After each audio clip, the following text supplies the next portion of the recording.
Bom dia a todos e a todas. Bom, aqui como é o dia de Campo Café com Leite, quem produz café? Levanta a mão, por favor. Bom, acho que é a maioria, né? E muitos também é café e leite. Então, é difícil uma apresentação, que é um dia de Campo Café com Leite, não vamos falar apenas para café, mas fica a mensagem que muita informação serve também para o leite, principalmente na escolha, né, de bovina, área de genética. Renato. Então, muita informação que nós vamos passar aqui hoje, se fizer uma comparação, levar um pouquinho para o lado do gado, da pecuária, eu acho que serve também como reflexão.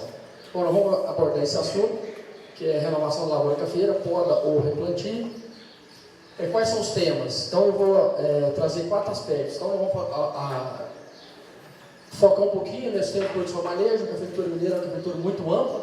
Semana passada eu estava em Patrocínio, a gente estava nesse debate. Hoje eu estou no sul de Minas. Enfim, amanhã na Zona da Mata e depois Vale de Jequitinhonha, cada região tem uma particularidade. E o sul de Minas, então, se a gente fizer uma avaliação do grande território do sul de Minas, então a gente pega a região de Botelhos, Cabo Verde, Machado, Três Pontas, são realidades, Boa Esperança, realidades diferentes.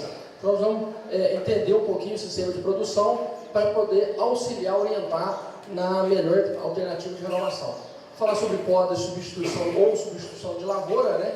Dando a vocês algumas sugestões, né, de orientação de como definir, está na hora de podar, qual poda vou usar, está na hora de renovar, ou renovar como, né? Então acho que a proposta é essa. Eu não vou trazer receita de bolo, mas eu vou fazer com que vocês voltem repensando e refletindo sobre a atividade. Tecnologias nas novas cultivares, resultados de campo, isso para dar um pouco de tranquilidade, né, naquelas situações de renovação. E novas tecnologias para a cafeicultura mineira. Quer dizer, o que tem, um pouquinho do que tem a caminho no futuro e com certeza vai fazer diferenças. Vocês vão ver uma imagem aqui, né, nessa parte final da apresentação, são 2 imagens, realmente impressiona e mostra que, ó, fiquem tranquilos que a EPAMIG está aí para auxiliar na continuidade do negócio café, né, que é a principal cultura nossa. Bom, então nós vamos entender um pouquinho. Eu estou numa situação de cafeicultura de montanha ou eu estou numa situação de cafeicultura de relevo plano. Então são 2 realidades totalmente diferentes e são alternativas totalmente diferentes, tanto de poda quanto de renovação. Numa decisão eu preciso entender a minha lavoura, né? Como é que é o estado geral da minha lavoura, né? Como que a minha lavoura se comporta. Eu preciso entender se tem estande, como está o estande da minha lavoura. Então não adianta eu entrar com poda numa lavoura que tem um estande ruim. Vocês vão ver isso. Eu sei que não vende folha. Café você não vende ramo, você vende fruto. Então tem que ter produtividade. Para ter produtividade tem que ter estande. Tá? Então essa é uma situação. Nós precisamos fazer um diagnóstico no solo, né? O diagnóstico no solo, praga, doença. Entrar com um programa de poda numa área que tem melhor de paranaense, não adianta, está gastando dinheiro. É tentar ressuscitar defunto, é impossível. Isso não dá, não vira. Então a gente precisa ter essa visão, entender. Quer dizer, tem problema de raiz? Tem paranaense? Tem incógnita? Não é poda. Nós vamos arrancar e fazer um novo plantio. Precisa ter essa visão. E a caracterização dos ramos. Os ramos realmente estão precisando ser renovados. A lavoura já fechou, a produtividade está caindo. Precisa ter número.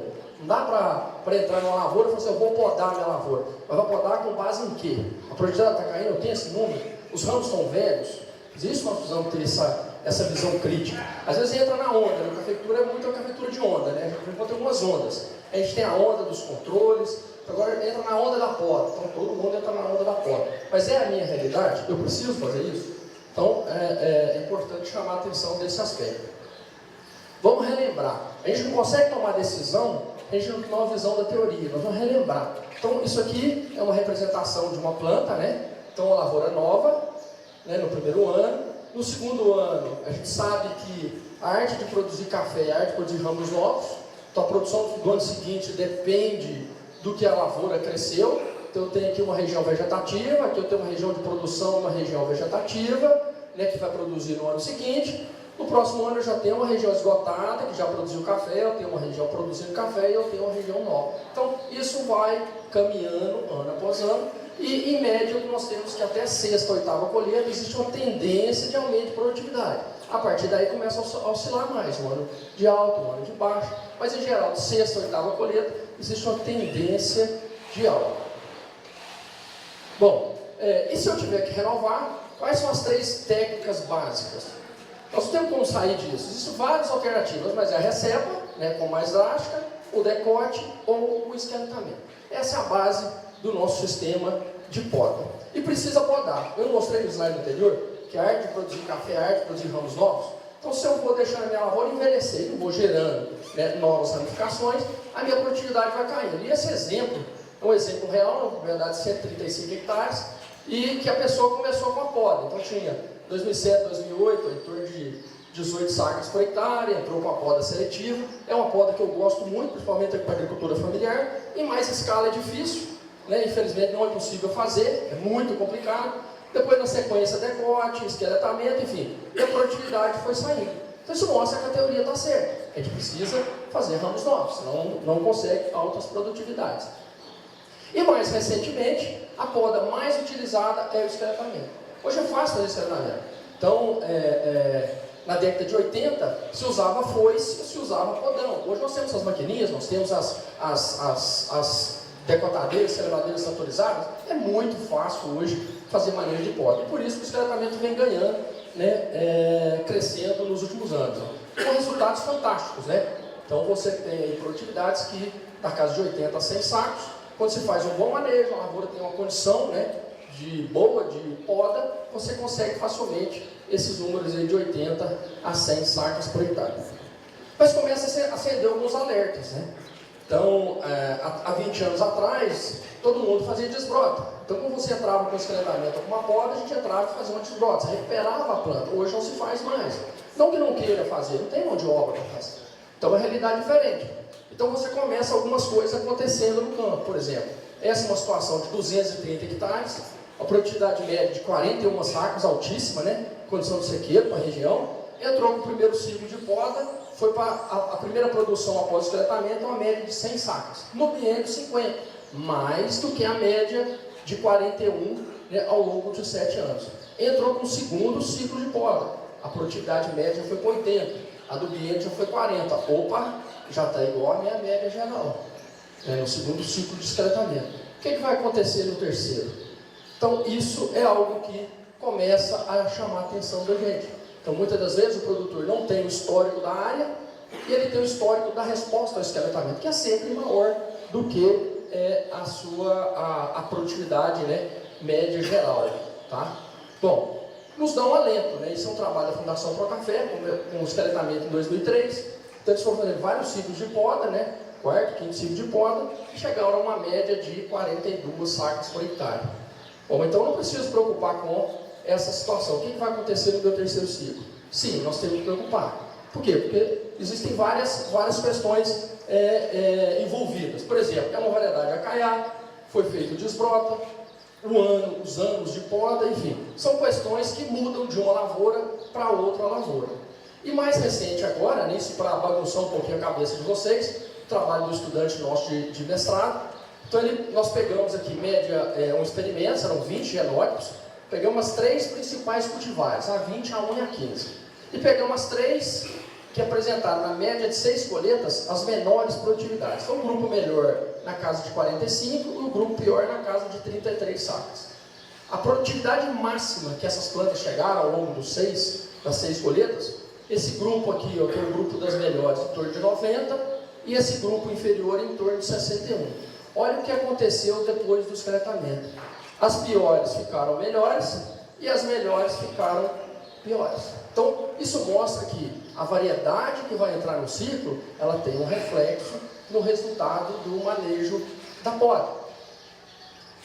Talvez pelo desgaste, o que acontece com a planta quando você entra com a poda. Então, isso é um trabalho antigo, né, do Miguel. Olha só, 120 dias após a recebe do esqueletamento, apenas 17% do sistema radicular está vivo. Então, isso pode, de repente, plantas que produzem muito, ao longo da sua vida útil antes da poda, apresentam um desgaste maior, nós podemos ter uma morte maior do sistema radicular e, consequentemente, não tem aquele resultado esperado, que é o que nós queríamos com a poda. O que nós temos feito? Nós temos estudado as variedades. Então, isso é um trabalho da EPAMIG. Quer dizer, alguns anos atrás, o que se buscava é produtividade, resistência. Hoje as pessoas têm buscado outras respostas, sempre oferecer outras respostas. A capacidade de resposta à poda, a capacidade de resposta à qualidade, a capacidade de resposta à colheita mecanizada. Então, isso é um trabalho nosso, mostrando, né, a resposta ao esqueletamento. A gente vê aqui, por exemplo, ó, comparado com o Bourbon, que é uma variedade que não foi melhorada. Então a gente vê alguns materiais genéticos após o esqueletamento, com produtividade aí chegando a 76 sacas, contra 20 sacas, 27 sacas da variedade Bourbon. Então, quem tem lavouras mais velhas, passamento mais antigos, lavouras mais velhas, precisa preocupar um pouquinho se a variedade vai ou não responder à poda. Aí eu vou voltar de novo a essa foto, né, relembrando vocês, ó, a área já desgastada, a área produtiva e a área em crescimento. O que a gente tem observado no campo? Tá? O que a gente tem observado no campo? Situações como essa. Né? As pessoas chegam na lavoura, encontram uma planta com poucos ramos produtivos, ramos laterais, né, situação semelhante, e entra com o esqueletamento, pelo modismo, pela facilidade, e constrói verdadeiras plantas deformadas. Então, eu mostrei anteriormente, a arte de produzir café é a arte de produzir ramos novos. Então, o sucesso que eu vou ter ao longo de vários anos com o esqueletamento numa situação dessa, realmente vai ser muito menor do que se eu tivesse uma planta toda ramificada. Então, nós precisamos preservar os ramos, tá? E precisamos analisar se o esqueletamento cabe na minha situação ou não, tá? Qual a melhor alternativa. Então, está muito claro, não deu para ver, mas a gente vê situações como essa, né? A pessoa esqueleta uma lavoura, você vai no campo, não tem ramo lateral. Quer dizer, se não tem ramo lateral, não vai ter uma boa brotação, a gente vai ter uma produtividade que não é o desejável. Né? A planta reforma, né? A gente sabe que o café solta muito broto, muito ramo lateral, a planta recupera, mas com uma limitação na sua capacidade produtiva. E vocês aqui no sul de Minas, então, se a gente compara o sul de Minas com o Cerrado, a mecanização da colheita no sul de Minas, ela é uma mecanização mais recente. Né? Se você compara o histórico de colheita mecanizada no sul de Minas com o histórico de colheita mecanizada no Cerrado, o sul de Minas é mais recente. E o que nós temos observado? A mecanização danificando muito as nossas plantas. Então, nós precisamos começar a observar isso também. Então, você chega numa lavoura, você tem uma lavoura pronta, né? Acabou de ter uma safra alta, já com ramos bastante desgastados, nós temos que entrar com poda. Qual é a situação no interior da planta? Não tem um ramo lateral. Então, se eu vou entrar com esqueletamento nessa planta, eu não vou ter sucesso, tá? E um dos causadores, principalmente nas regiões já com mais tempo com a mecanização, é os danos da máquina. Então, vamos olhar aqui, ó, alguns sintomas, ó, das varetas pegando os ramos. Aqui já não tem mais ramo, planta toda deformada, e a gente observa isso somente quando entra com a mecanização. A mecanização é um caminho sem volta, tá? Mas a gente precisa então entender como conviver com isso. Existem alguns trabalhos, né? Esse é um trabalho do Fábio Moreira, que ele mostra, por exemplo, aqui, ó, os tratamentos do T1 ao T7 é colhido com máquina. O tratamento T8 é colhido manual. Então não houve diferença, quer dizer, a máquina não danificou a produtividade. Mas nós estamos falando de 2 anos, 2003, 2004. Quando a gente pensa numa colheita mecanizada, nós temos já a máquina colhendo, passando 10 colheitas, 10 anos, 2 passadas de máquina. Isso realmente tem comprometido e tem danificado a ramificação. Nós vamos ficar atentos a isso e precisa evoluir. A mecanização avançou muito, mas eu acho que está na hora das empresas envolvidas na mecanização começar a pensar, ó, nós precisamos reduzir o dano da máquina nos ramos. Porque isso está acontecendo, tá? Por quê? Nós precisamos preservar os nossos ramos laterais. Aqui está a grande essência da planta, são os ramos laterais. Bom, até quando a poda tipo esqueletamento será eficiente no sistema atual de manejo? Um manejo que não se faz de desbrota, uma cafeicultura que se colhe de máquina. Até quando eu vou entrar com a poda tipo esqueletamento? Em algum momento, se eu entendo que não é esqueletamento, qual é a melhor estratégia? Eu volto na recepa drástica que tem sido pouco utilizada, ou eu faço a substituição precoce da lavoura, tá? No passado se pensava em lavouras para 20, 30 anos. Hoje eu já começo a questionar. Será que a minha lavoura é para 20, 30 anos? Ou será que a minha lavoura é para um ciclo menor com alta produtividade?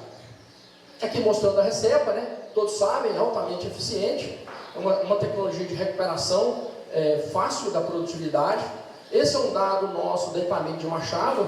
Então, a produtividade anterior à poda 40 sacas por hectare, média de 8 colheitas, e quando nós entramos com a poda, a produtividade de 36,7. No número absoluto houve diferença, mas não houve diferença estatística, com certeza mais 2 colheitas, né, que é a colheita 2018 e 2019, esses números vão igualar, ou seja, é possível fazer recepa e conseguir recuperar a produtividade igual ao sistema anterior, desde que a lavoura esteja preparada para a recepa, não tenha nenhum outro, uma outra situação comprometedora.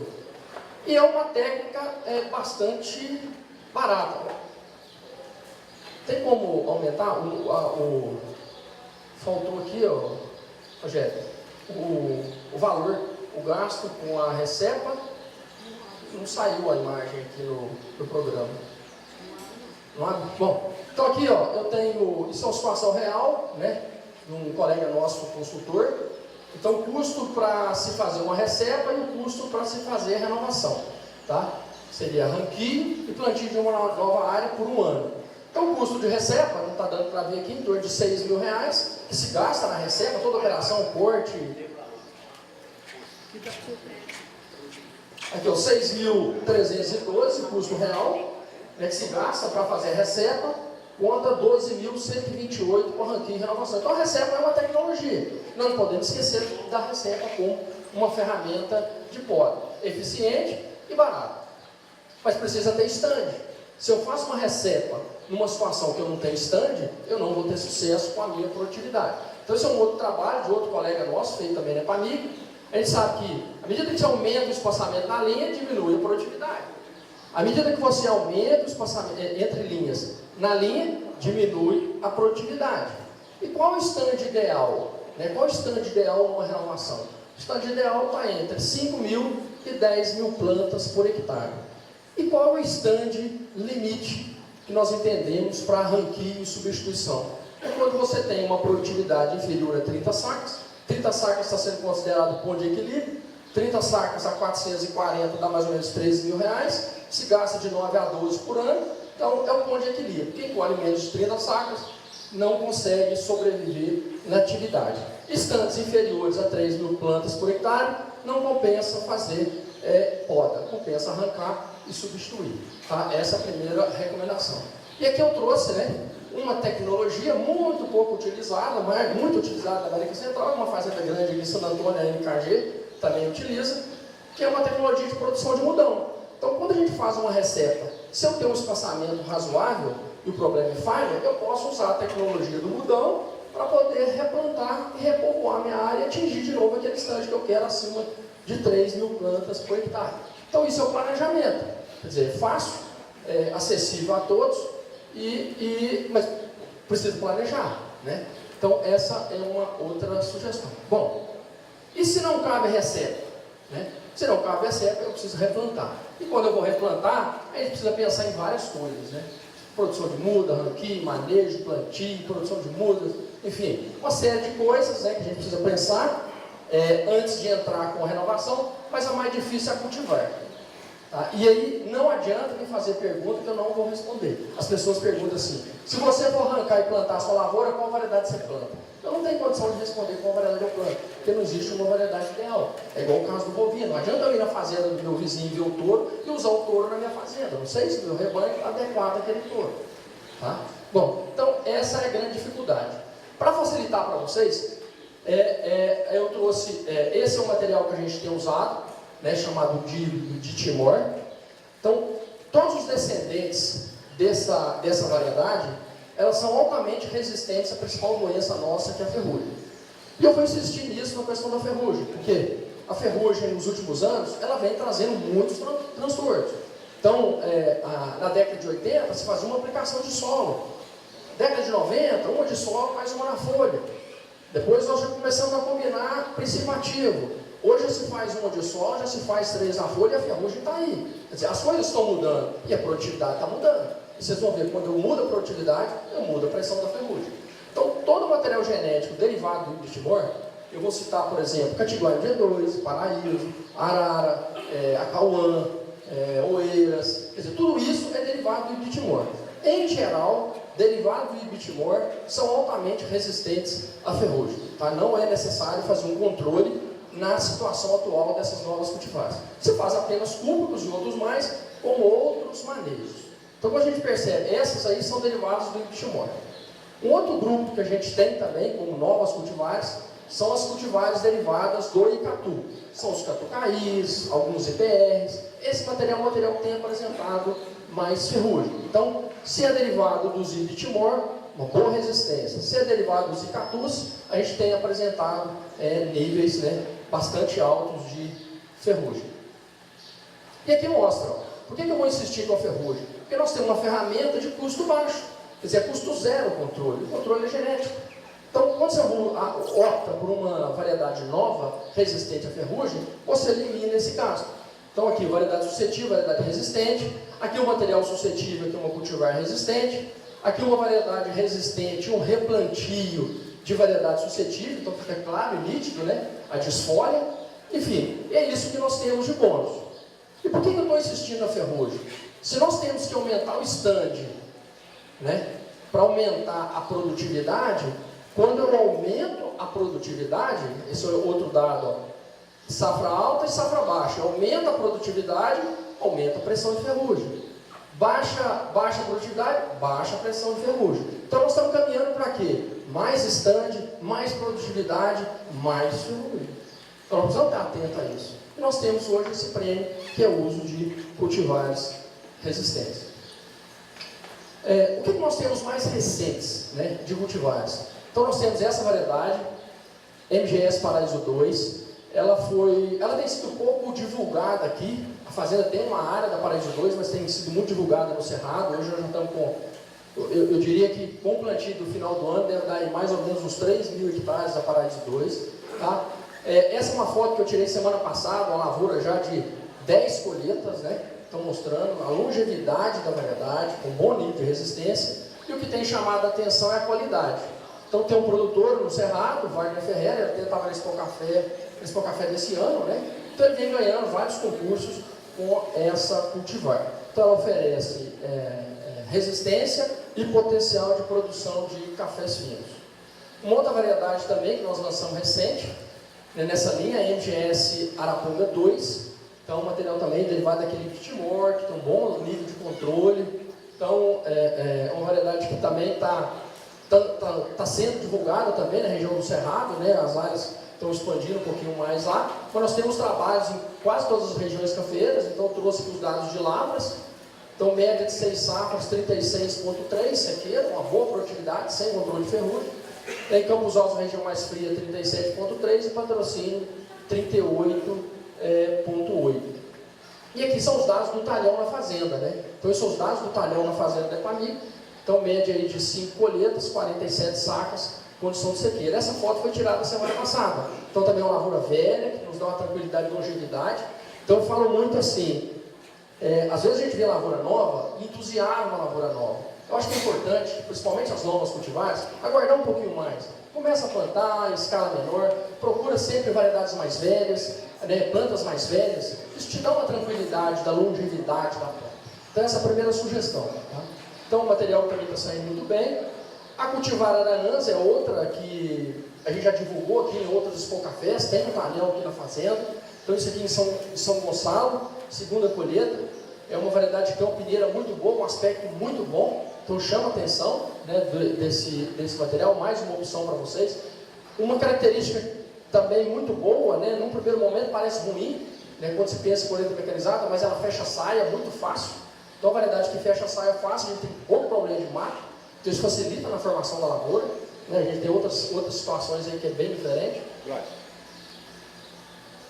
Nós, voltando no Aranãs lá, o nosso talhão esse ano aqui, 1.157 pés com 3 anos, 66 sacas por hectare. Aí, ó, então o Paulo falou que seu talhão está aqui na fazenda, 1.000 e poucos pés, fez a conversão de saca por hectare. Deu? 1.157 pés. No papel deve ter uns 1.140, tem umas falhas, deve ter dado em torno de 8 litros pé, converter em hectare de 66 sacas, fez 3 anos em março. 66 sacas por hectare. Então, quer dizer, não é nada diferente do que eu estou mostrando aí. Isso confirma, né, o potencial, né, dessas novas cultivares. Essa é uma outra variedade, eu sei que a região de Boa Esperança planta muito topázio. Então essa é uma irmã do topázio de fruto vermelho. Então não é rubi, é um cruzamento natural de topázio com acaiá. Então a gente também lançou agora em janeiro, não é resistente. Então se não é resistente, eu não recomendo, não é recomendação da EPAMIC que se plante em regiões montanhosas. Regiões montanhosas, né, do Brasil, a recomendação da EPAMIC é variedade resistente. Região plana, que você consegue fazer controle, você pode optar pela resistente ou pelo material suscetível. Mas é uma variedade também que vai ocupar boa parte das regiões mecanizadas do Brasil. Aqui mostrando, né, dando a vocês tranquilidade, isso é um trabalho da Embrapa Hortaliça, a produtividade das cultivares resistentes, várias cultivares resistentes, em relação às cultivares tradicionais. Então a gente percebe que isso nos dá bastante tranquilidade para recomendar. Esse é um outro trabalho em Franca também, coordenado por nós da EPAMIC, sequeiro irrigado. Então a gente tem feito isso, né? Hoje não dá apenas para recomendar cultivar, você tem que recomendar cultivar e indicar. A minha cafeitura irrigada, o que eu planto? A minha cafeitura sequeira, o que eu planto? A minha cafeitura montanhosa, o que eu planto? Eu foco em qualidade de bebida, eu tenho um mercado de café expresso. Isso tudo são informações que hoje nós temos números, né, para mostrar. Então, ó, a gente percebe, por exemplo, que alguns genótipos produzem, né, em geral, a região irrigada mais do que sequeiro, né? Uma produtividade média de 66 sacas por hectare, mas a gente percebe que existe variação. Então, por exemplo, o MGS Aranança está indo muito bem aqui sequeiro, ó, ele produziu bem, 60 sacas por hectare, no sequeiro, quando irrigou ele não mudou muito. Quer dizer, é um material que não é muito responsivo à irrigação, ou é um material que, com pouca água, ele consegue produzir bem. Tá? Diferente, por exemplo, da MGS 1194. Ela produziu bem no sequeiro, mas produziu muito mais no irrigado. Então, se também que o cafeicultor irrigado, eu vou escolher uma variedade para irrigado. Se é sequeiro, eu vou escolher uma variedade para cafeicultura de sequeiro. O que está caminhando aí? O que nós temos, né, para vocês num futuro bem próximo, para ajudar o agricultor? Então, são vários aspectos que estão sendo estudados, né, nos trabalhos da EPAMIC, mas eu vou discutir aqui apenas 3. A implantação das unidades demonstrativas, que isso vai facilitar a recomendação das cultivares.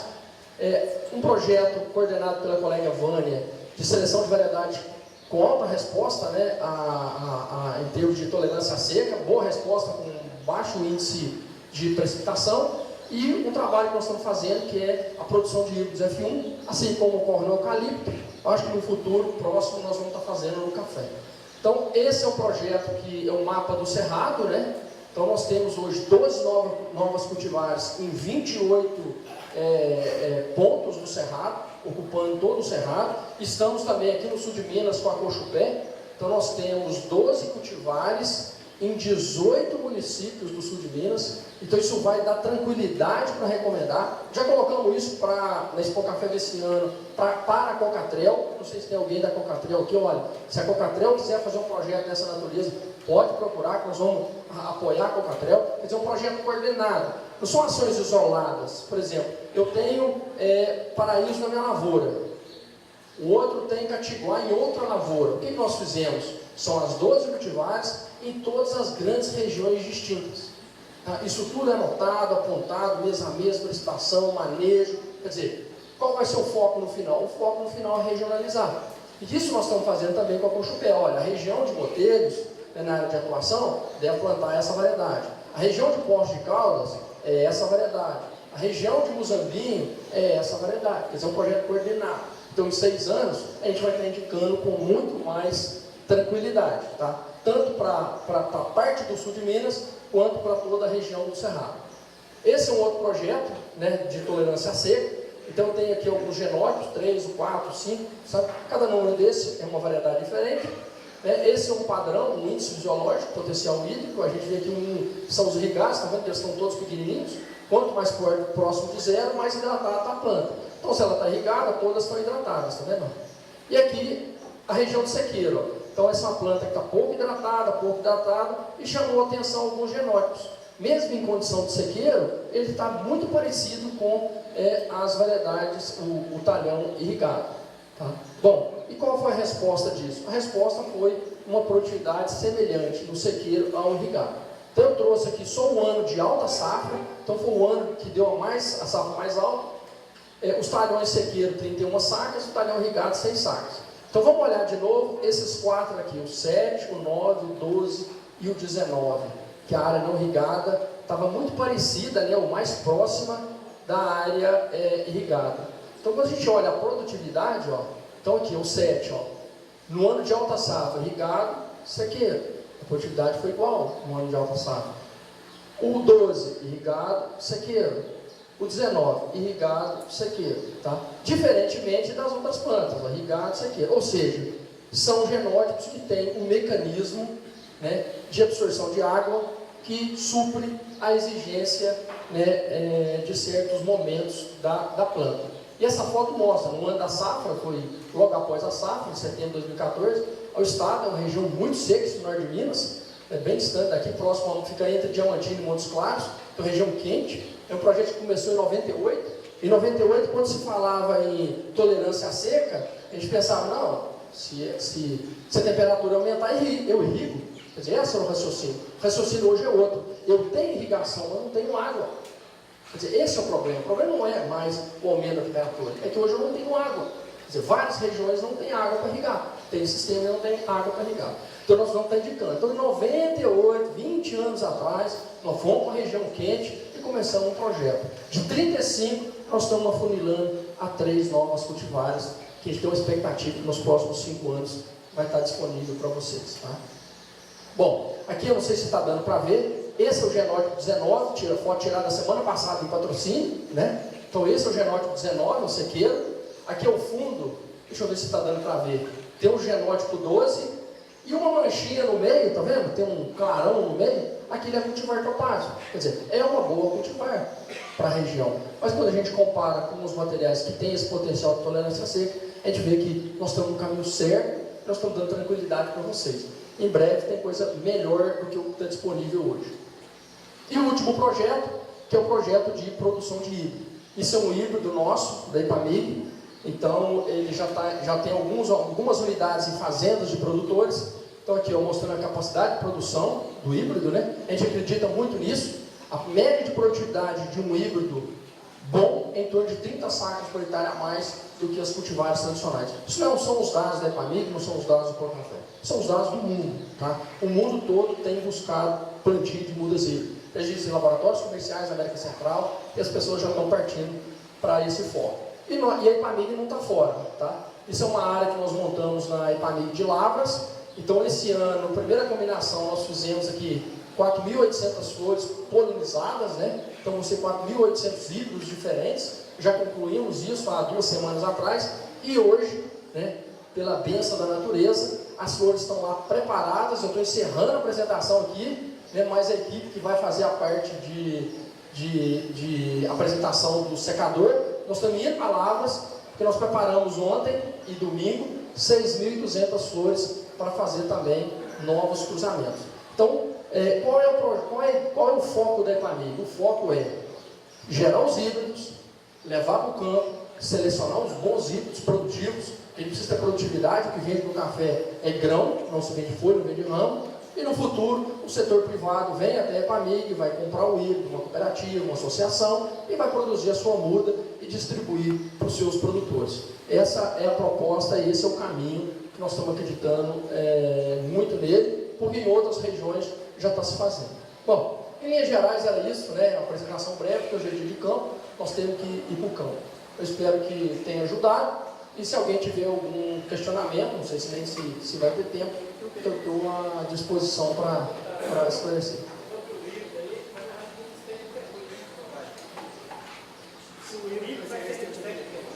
Ó, o mínimo desse grupo que nós fizemos aqui, né, todas as combinações tem pelo menos um pai ou uma mãe que é resistente. Então a resistência está em todos. O que mais que nós combinamos? Por exemplo, nós trouxemos alguns exemplares do Geisha, que o mundo todo reconhece como variedade de alta qualidade do híbrido. Então a gente tem híbrido, por exemplo, de Paraíso 2 com Geisha, né? A gente tem híbrido de Timor com material da Etiópia, que tem uma qualidade fantástica, enfim. Então a resistência vai ter em todos, tá? Aliada a mais uma outra característica de interesse. Por exemplo, a questão do nematóide, o paranaense. Então a gente está mapeando a região do Cerrado, está sendo mapeado parte do sul de Minas, e o paranaense está aí esparramado pelas nossas propriedades, um problema sério. Hoje nós temos cultivar resistente, nós estamos também trabalhando aí que tenha um leque maior de resistência.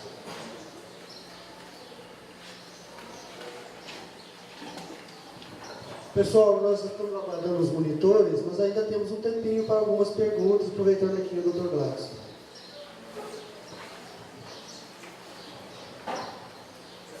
Tranquilo? Pessoal, aguarde só um momentinho que os monitores vão vir aqui para a gente orientar como será a dinâmica de campo. Ok? Só um minuto. Falou que o nematóide está esparramado, paranaense, está esparramado por todas as regiões, né? E mesmo assim o pessoal insiste em plantar nas entrelinhas braquiárias. Segundo a nossa pesquisadora, essa braquiária tem sido uma das hospedeiras do nematóide. Então, quem insiste em plantar nas entrelinhas braquiárias é mais um risco. Eu acho que o William está certo, as coisas vão, o jeito que os problemas vão sendo identificados, a gente tem que correr atrás da solução. Até pouco tempo, as pessoas não abriam as fazendas para os levantamentos de nematóide. Hoje já abrem as fazendas, tá? Porque começam as plantas a morrer, não se sabe o que é, quando se faz o levantamento, percebe que é nematóide. Então, isso precisa ser discutido, por isso que a cafeicultura é dinâmica, né? A coisa não para. A cada ano é um fato novo. Então, nós tivemos esse ano uma seca muito prolongada. Nós tivemos ano passado a expectativa de vender café de R$1.000, de repente, buf, a coisa despencou, né? Nós tivemos esse ano uma seca prolongada, achava que o café ia subir, começou a reagir em 60 dias. Aí sinaliza que é chuva, né? De novo, enfim. Então o Elifas colocou isso, cada um tem que analisar a sua realidade e refletir. A informação está aí, a família está aí para isso, instituições de pesquisa para isso. Vocês precisam buscar a informação.